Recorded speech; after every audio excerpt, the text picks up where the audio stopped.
मोहम्मद फैज खान हमारे साथ मुस्लिम राष्ट्रीय मंच के इस वक्त जुड़े हुए हैं। फैज साहब, कई लोगों को इस फैसले को लेकर कई तरह की प्रतिक्रियाएं आ रही हैं और कई लोगों को आपत्ति भी हमें दिख रही कि उनको लग रहा है कि कहीं उनके जो मुस्लिम पर्सनल लॉ है उसका हनन तो नहीं हो रहा है, जबकि जो मूलभूत अधिकार है, फंडामेंटल राइट्स है, उसमें कहीं कोई कॉम्प्रोमाइज नहीं हो सकता। ये आज नहीं, बार बार कोर्ट की तरफ से दोहराया गया। और समानता का अधिकार, कोई हिंदू महिला और कोई मुस्लिम महिला कानून के सामने अलग अलग कैसे हो सकती है?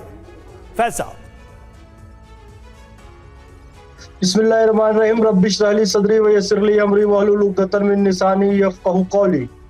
देखिए, कई लोगों को आपत्ति भी है और कई लोगों को कंफ्यूजन भी है, उनको समझ ही नहीं आ रही है हुआ क्या है। भैया, ये हुआ ये है कि हिंदू महिलाओं की तरह मुस्लिम महिलाओं को भी या दिगर महिलाओं की तरह मुस्लिम महिलाओं को भी गुजारा भत्ता पाने का अधिकार होगा, जो कि पहले नहीं था। हुआ ये था कि तलाक के बाद एक महिला कहती है कि मुझे गुजारा भत्ता चाहिए, लेकिन उसे गुजारा भत्ता नहीं दिया जाता। सुप्रीम कोर्ट कह देता है कि इसे गुजारा भत्ता पाने का अधिकार। राजीव गांधी की पूरी गवर्नमेंट उस फैसले को पलट देती है। आरिफ मोहम्मद खान साहब इस्तीफा दे देते हैं प्रगतिशील मुसलमान की नहीं, बाकी महिलाओं की तरह शाहबानों को, बाकी धर्म की महिलाओं की तरह मुस्लिम महिलाओं को भी गुजारा भत्ता पाने का अधिकार है। आज वो समानता का अधिकार महिलाओं को भी सुप्रीम कोर्ट ने दे दिया है। निश्चित रूप से डिसीजन है, ऐतिहासिक फैसला है और इसका सभी को चाहिए, इसको पर्सनल नहीं लेना चाहिए। पर्सनल लॉ, भारत एक लोकतांत्रिक देश है, भारत इस्लामिक देश। बार बार जी हम मुस्लिम हैं तो हमको अलग से पर्सनल लॉ है, तो हमको अलग से पर्सनल लॉ चाहिए। क्रिश्चियन है तो देखिए, आपके शादी के तरीकों में किसी का निकाह होगा, किसी का पानी भाई मेरी बात सुनिए, तो हिंदू लोग क्यों हैं? अरे हिंदू लोग क्यों हैं? क्रिश्चियन लोग क्यों हैं? बताइए। तो बीच में नहीं अंग्रेज साहब 5,000 महर तय कर दिया, तो महर चुका का काम हो गया, क्योंकि शादी के समय कम से कम महर तय होता है। 1100 भी महर तय होता है। सही कह रहे हैं आप। अब पूरा गुजारा भत्ता देना पड़ेगा। ठीक है। राधिका खेड़ा, मुझे एक बात बताइए, यहां पर बार बार मुस्लिम महिला अधिनियम 1986 का जिक्र किया जा रहा है, मौलानाओं की तरफ से भी इस बात का जिक्र किया जा रहा है कि भाई उसमें तो इद्दत की पीरियड को डिफाइन किया गया, यानी जब तलाक दिया गया उससे 3 महीने का पीरियड, 90 दिन का पीरियड, तब तक ही भरण पोषण का अधिकार है महिला के पास। ज्यादा से ज्यादा भरण पोषण वही मेहर की रकम का जो तय हो गई मैरिज के वक्त वही देने का अधिकार है। तो वो अधिनियम भी अभी लागू है, सीआरपीसी की धारा 125 भी जाहिर है अमल में आती ही है, तो इसको क्यों नहीं बदला जा रहा है? मतलब 1986 में राजीव गांधी की सरकार जो कानून लेकर आई उसको बदलने की कोशिश क्यों नहीं हो रही है ताकि सबको बराबर का अधिकार मिले सीआरपीसी की धारा 125 के तहत? नमस्कार समीर जी। देखिए, कल सुप्रीम कोर्ट ने मुस्लिम तलाकशुदा महिलाओं के लिए धारा 125 सीआरपीसी के तहत गुजारा भत्ता का अधिकार देने का जो ऐतिहासिक निर्णय दिया है वो बहुत ही सराहनीय है और बहुत ही वेलकम निर्णय है। जो संविधान का अनुच्छेद 14 है उसके तहत क्या होता है, उसके तहत पुरुषों और महिलाओं को चाहे राजनीतिक हो, आर्थिक हो या सामाजिक क्षेत्र हो, उन सब में समान अधिकार मिलता है। और वहीं अनुच्छेद 15 क्या कहता है, वो ये कहता है कि कोई भी नागरिक हो, किसी भी धर्म का हो, किसी भी जाति का हो, महिला हो या पुरुष हो, उसके साथ किसी भी आधार पे कोई भी भेदभाव नहीं किया जा सकता। लेकिन अफसोस हमने देखा था कि किस तरीके से जब शाहबानों वाला केस हुआ था तो कांग्रेस ने अपनी तुष्टीकरण की राजनीति के चलते वो फैसले को बदल दिया था।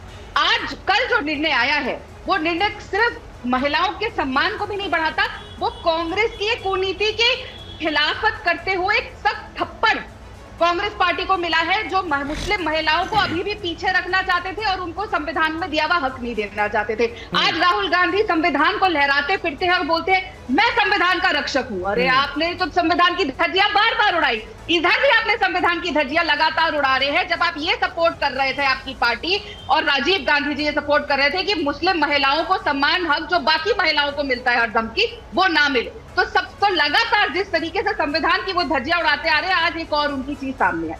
और एक बात जो बहुत जरूरी है, मैं यहाँ पे सुन रही थी जो लगातार हो रहा है कि हम महिलाओं को गिफ्ट दे देते हैं, ये उतनी बातें जो सुनने को मिल रही है ये बहुत ही अफसोसजनक है। देखिए, जब तलाक होता है तो महिलाओं को आर्थिक तंगी तो होती है, सामाजिक समाज के हम जिस देश में रहते हैं अभी भी वहां पे जब आपका तलाक हो जाता है तो बहुत अच्छी निगाह से नहीं देखा जाता। हम अभी इतने फॉरवर्ड नहीं हुए हैं। कुछ शहरों में बेहतर है स्थिति, लेकिन अलग छोटे कस्बों पे जाएंगे वहां पे ऐसी स्थिति नहीं है।